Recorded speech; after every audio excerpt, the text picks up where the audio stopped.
students. Yeah, I It, mean, one of the really beautiful things about it too, I mean, this is meaningful to me as a trans educator, is when students come out, which they do over the course of college, they'll like talk to me about it. And it's nice to be, I didn't have anybody that I could speak to about these issues when I was in school. I had a student schedule a meeting with me um, with like some kind of explanation of like they wanted to talk to me about gender theory is what they said. And I like, so I brushed up on my Judith Butler. I like took some notes. I was like all ready to talk about theory. And they come into the meeting and they're like, so you're non-binary, right? And I was like, yes. And they're like, what's your life like? Do you have a house? Do you have a partner? Like what, like, I mean, basically the question that the student was asking me was like, do you have a meaningful adult life? Are you able to have a meaningful adult life?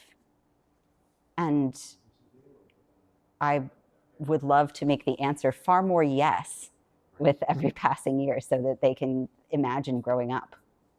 I was just discussing that the other day, which is the idea of a queer life, which is just outside of the cookie cutter 1950s style magazine cover of Mm-hmm.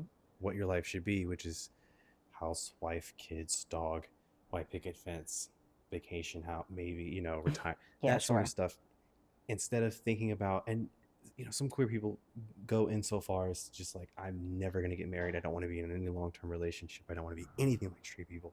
To many understanding sort of the nuances of love and relationships that sometimes are not present in straight people's minds or their love lives or their experiences until they've reached their 30s or 40s. I find it really interesting that you said that it wasn't the staff that you said was careful to be what they said. It was students who were scared to actually voice what it is that they had thought